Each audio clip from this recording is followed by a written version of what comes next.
The rain had turned the narrow alley behind the clinic into a restless ribbon of shadows and glistening puddles that reflected the flickering security light above the back entrance. Emily Carson pulled her hoodie tighter around her shoulders, the damp fabric clinging to her arms, and stepped carefully on the slick concrete, sneakers squelching softly with each step. The night was quiet, almost unbearably so, with only the occasional drip of water from the roof above and the distant hum of traffic far down the street.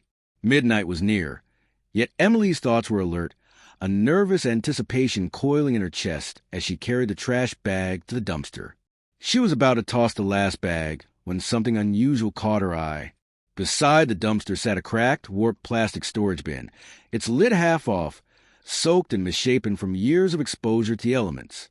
A dirty towel hung limply over its edge, just barely hiding whatever lay inside. Emily froze, her heartbeat quickening. She took a cautious step closer, instinct and curiosity pulling her forward. And then she saw it, a tiny, trembling shape curled up in the corner of the box. A gasp escaped her lips. It was a puppy, the smallest creature she had ever seen. Its wet fur clung in patchy strands, the skin so pale it almost looked translucent. He didn't move except for a faint flicker of breath, as if each inhale were an act of pure will. Emily's chest tightened. This was not a stray, wandering misfortune. Someone had thrown away a life. Without thinking, she knelt down and scooped the puppy into her hands. He was feather-light, almost weightless, a tiny bundle of damp fur and fragile bones. His body was icy to the touch, and she could barely detect the faint, shallow rhythm of his breathing. "Oh my God, what did they do to you?" she whispered, voice breaking. Cradling him to her chest, Emily's mind raced. She had to act quickly. The clinic's back door was slick and cold under her fingers, but she pushed it open without hesitation. The security lights buzzed overhead, casting shifting shadows across the linoleum floor. Emily ignored the main lights and hurried down the hallway, instinct guiding her to the treatment room. The heating system had been left on low, and a thin wave of warmth greeted her as she set the tiny creature onto a towel-covered stainless steel table. Her breath came in short, uneven bursts as she flipped on the bright exam light. Hands trembling, she reached for the emergency kit, pulling out towels, a heating pad, glucose gel, and a thermometer. Every movement was precise, controlled by muscle memory honed through years of handling emergencies, though a quiet panic trembled just beneath the surface. She checked the puppy's gums, pale, tacky, and felt the rapid, inconsistent beat of his tiny heart. "Come on, little one, don't give up now," she murmured. She didn't know exactly what was wrong, but the fragile, determined life before her stirred something deep within her. It reminded her of Lily. Not long ago, her younger sister had caught what should have been a minor cold. For Lily, whose body was so small and fragile, it turned into a hospital stay. Emily had sat by her sister's bedside, holding her tiny hand, marveling at how such a small frame could hold so much vulnerability and so much courage. Now, looking at the puppy, the same eerie quiet filled the space between them, the same faint, trembling fight just to stay alive. He was weak, yes, but he was trying. And if Emily had learned anything from raising Lily, it was this. Being small didn't mean being powerless. By the time Dr. Marcus Reed arrived, the first pale hints of dawn were brushing the sky beyond the clinic windows. A cold blue light seeped through the trees, mixing with the yellow glow of the exam lights. He walked in quietly, holding a travel mug of coffee, and paused at the sight of Emily hunched over the tiny creature. She didn't look up, her attention entirely focused.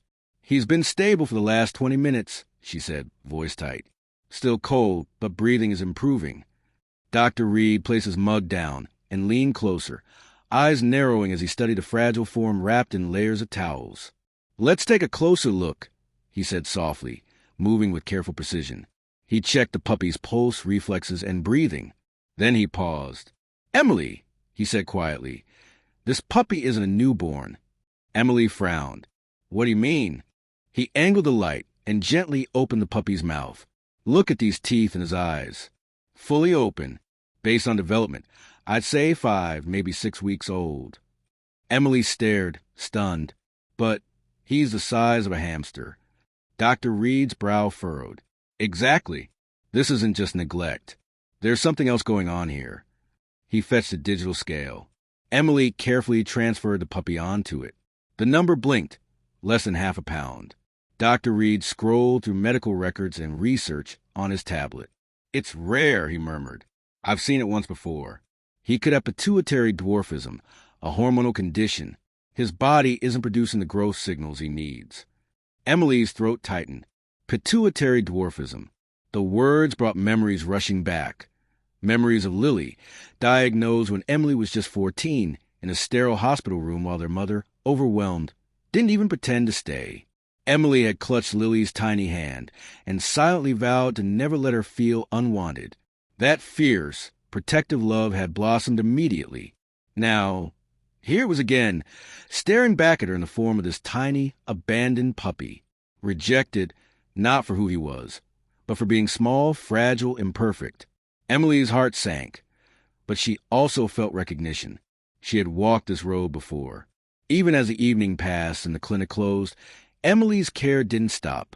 She carefully tucked the puppy into a lined pet carrier, heating pad humming softly beneath him, and drove through the quiet, rain-slicked streets toward her apartment. In the warm two-bedroom unit, scented with chamomile and lavender, she opened the carrier to show Lily, who was perched on the couch, legs dangling. I brought someone home, she said gently. Lily gasped at the sight. He's tiny. I know, Emily smiled. Just like someone else I know.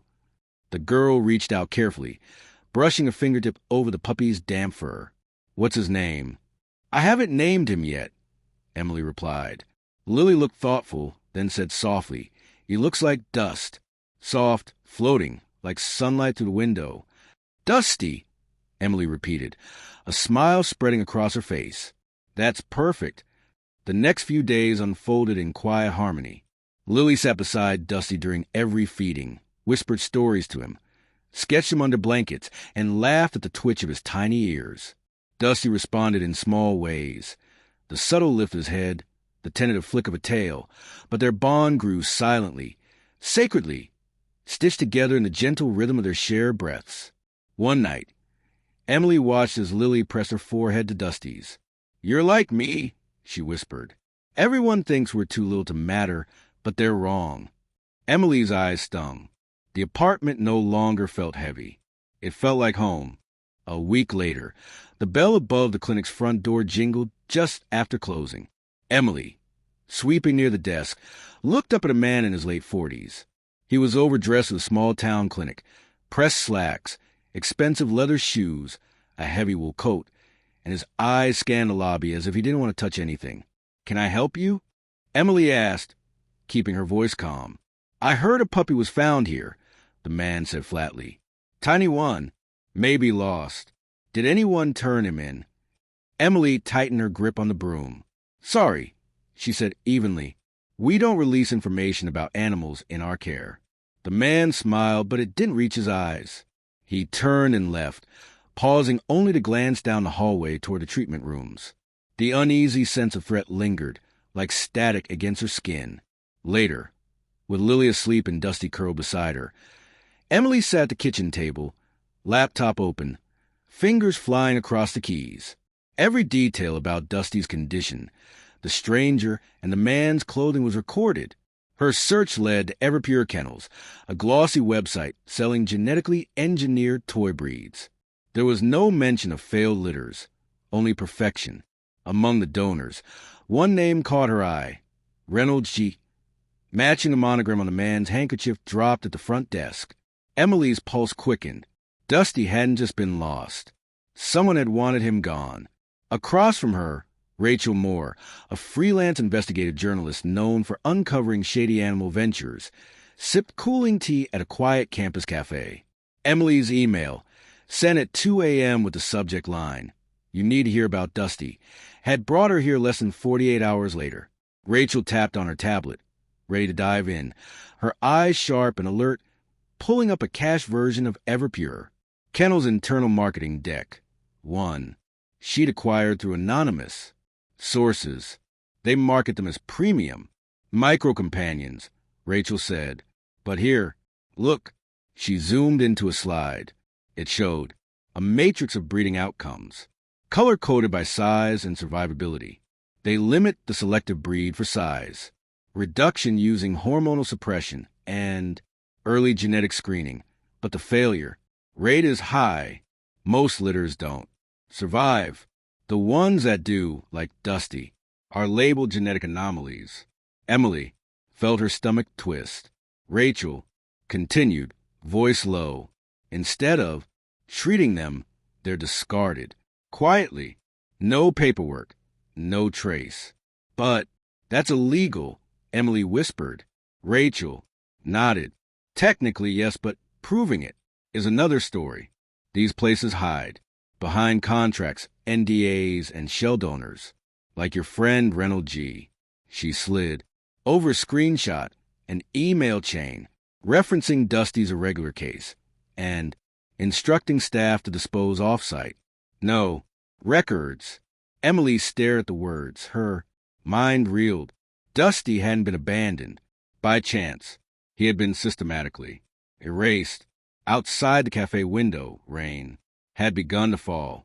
Soft at first, then harder, tapping against the glass like impatient fingers. Rachel leaned in. We can't let this go quiet. Emily nodded. Slowly, a fire rising behind her ribs. This wasn't just about Dusty anymore. It was about every discarded life someone decided didn't deserve a chance. 3 nights later, Emily returned home to find the front door slightly ajar. She froze. Inside, lights were off. Dusty's crate was empty. Lily's voice echoed, faintly from the bedroom, confused, but not afraid. Emily, did you let the puppy out? Emily's pulse thundered as she ran through the apartment, checking every corner. Nothing was taken. Nothing broken, just unsettled.